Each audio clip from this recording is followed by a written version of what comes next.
Thank you so much for your interest in YSA's 2019-2020 Lead Agency Program. My name is Katie Reich, and I'm YSA's Director of Partnerships.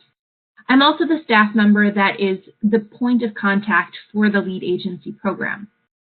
If at any point you do have any questions, please feel free to reach out and contact me. My email address is both on the website for the Lead Agency application at ysa.org/lead, and it's also in the text box below the video. So again, if you do have any questions at any point, please let me know. So I'm just going to go ahead and start off by talking a little bit about the Lead Agency Program before jumping into the application itself. So I just want to start off by saying that the Lead Agency Program is a really wonderful program for schools and organizations to really focus on engaging youth, building capacity, and really being a hub of service in their community. So lead agencies really are a vital part of creating a culture in which all young people have the opportunity to support, to find their voice, to take action, and to make an impact in their communities. Through this program, we are going to work with all of our lead agencies to ask young people to get involved, to teach young people how to be active citizens, remove barriers to youth participation, and show youth that they really can make a difference, both as individuals and as well as a whole generation. So the primary role of lead agencies is to convene a coalition of partners that will collectively activate youth, especially youth in middle and high schools, and youth that are from underserved communities, and youth who usually are not asked to participate.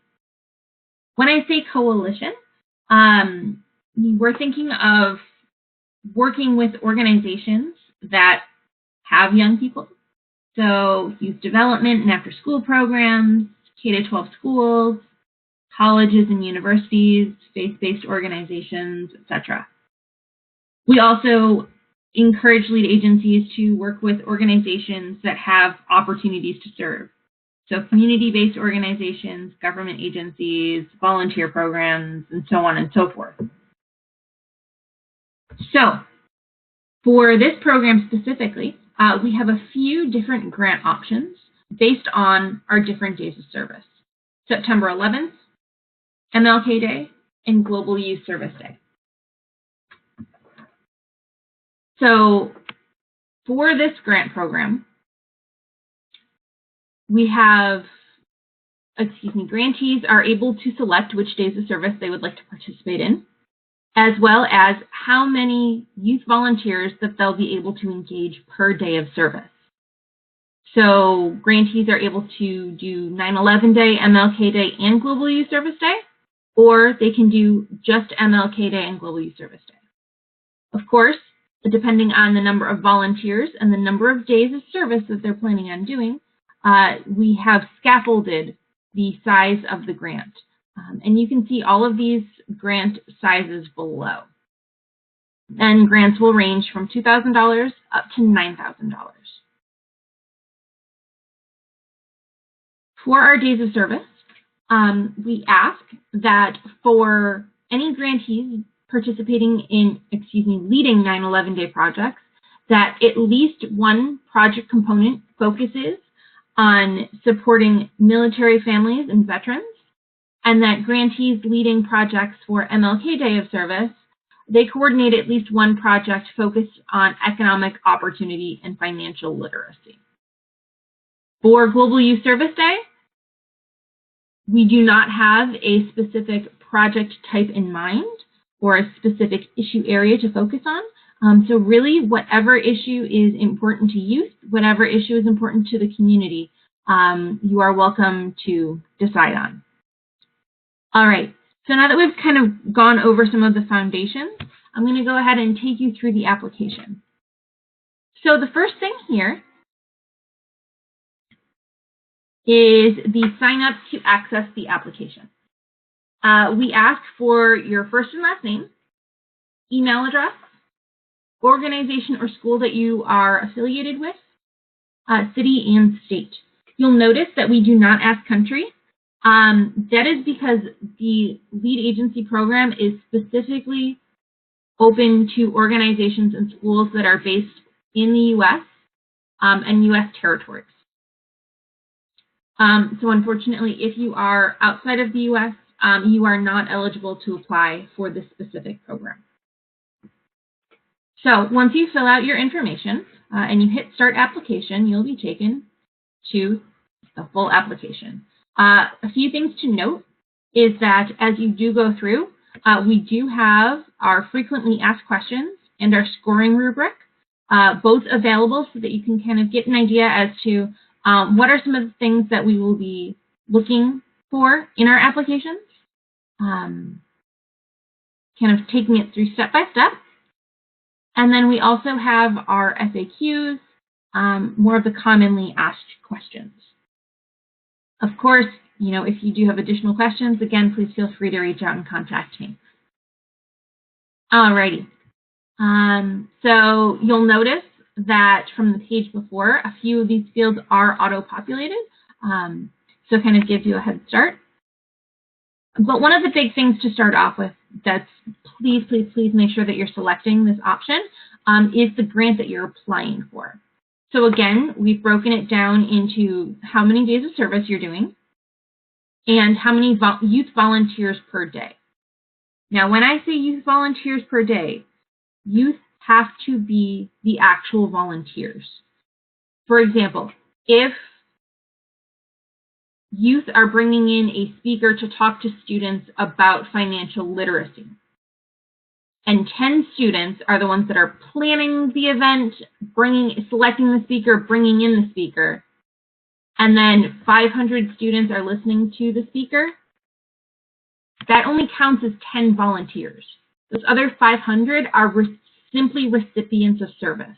So again, when we say youth volunteers, youth need to be doing service. They cannot just be the recipient. Okay. So we start off asking about the organization and the community. Really, we want to focus, we really want to understand kind of your background and the community that you're coming from. So, what is your experience and your organization or your school's experience with service?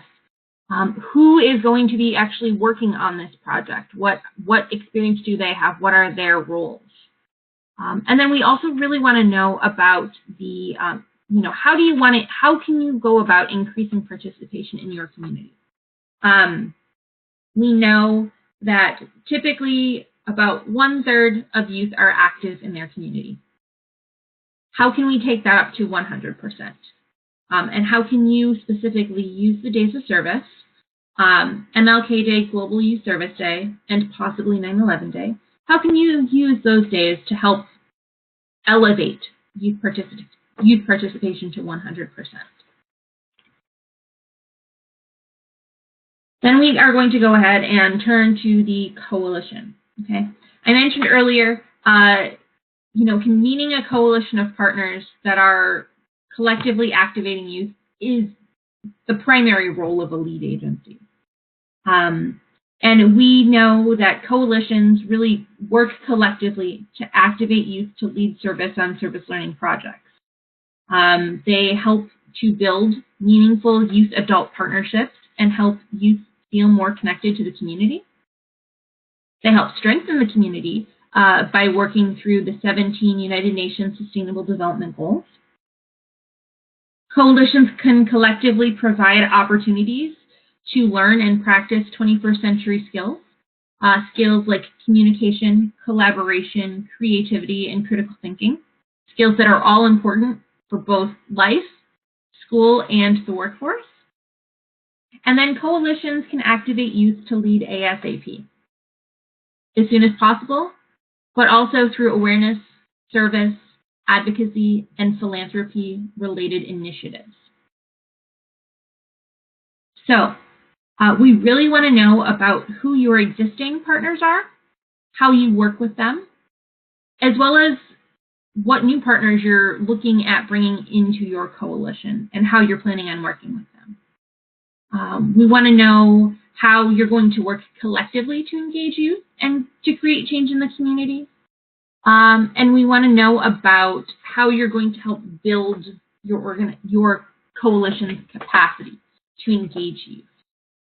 Now, one of the opportunities that we're excited to offer this year is our Youth Service Institute. This is going to take place in August of this year.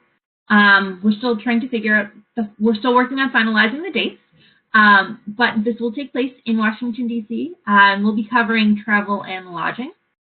But really kind of the focus of the Institute is to help organizations and schools work on capacity building for their different days of service, work on professional leadership development, and then we'll also be including a train the trainer type component where participants will be able to kind of craft their own training that they'll then give when they return home.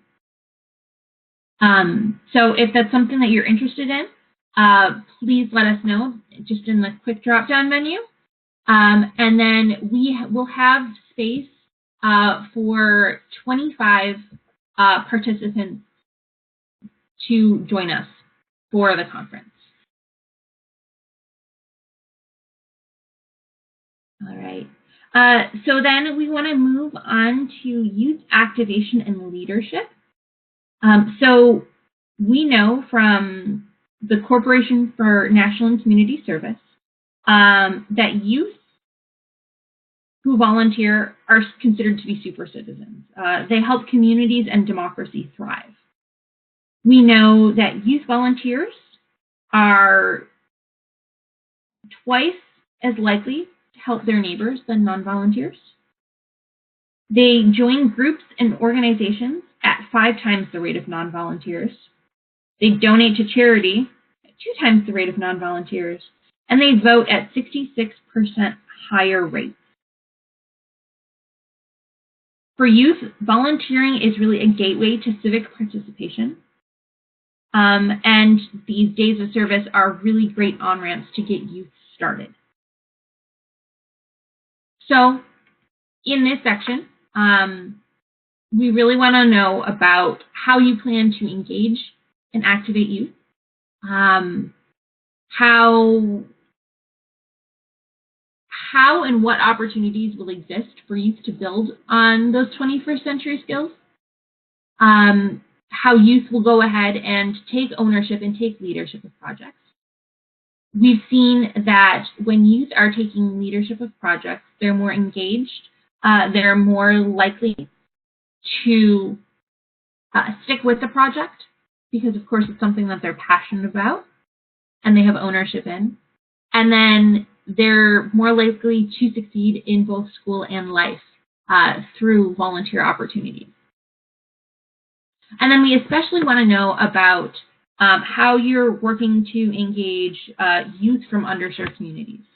Traditionally, youth from underserved communities, which may include youth with disabilities, youth in the juvenile justice system, youth from low economic areas, they are all traditionally youth that are recipients of service. But when those recipients of service are made agents of change, it has a really powerful impact on those youth leaders.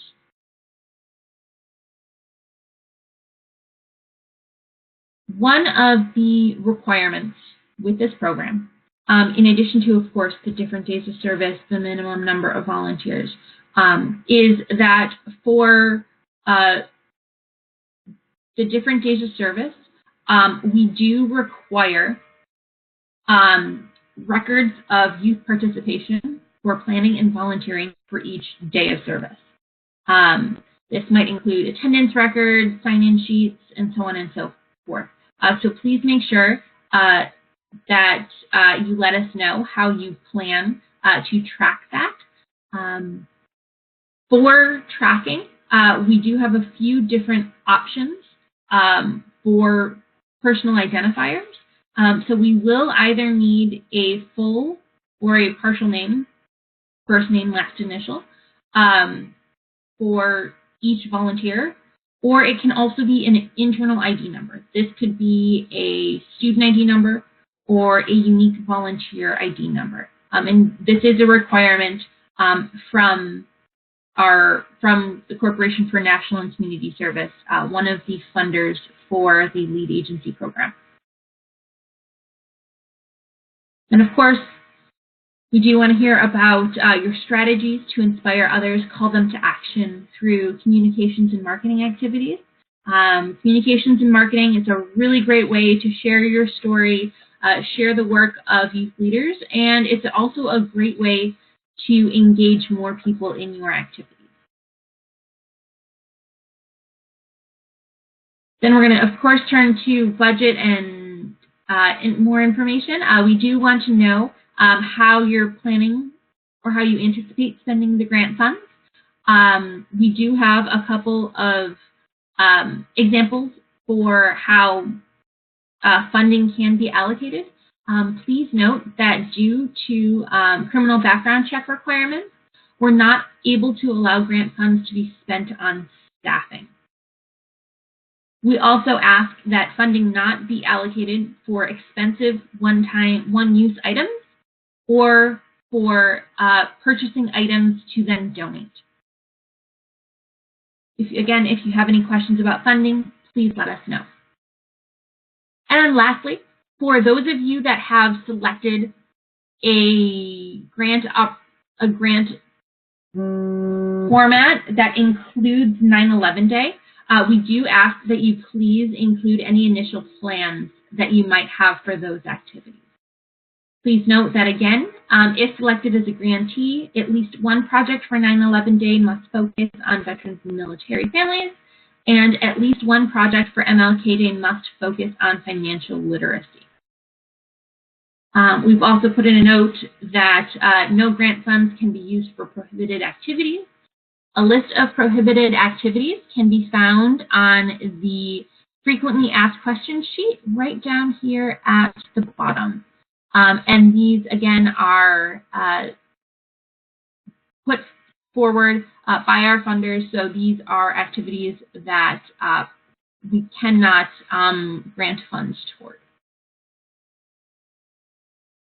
All right, so thank you again for your interest in our lead agency program.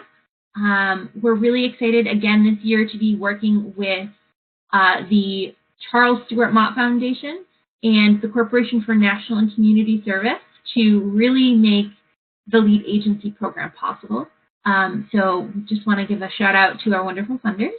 And you know, we hope that you're able to join us this year as a lead agency. We're really excited to see your application. And as always, if you have any questions, let us know. Thank you so much.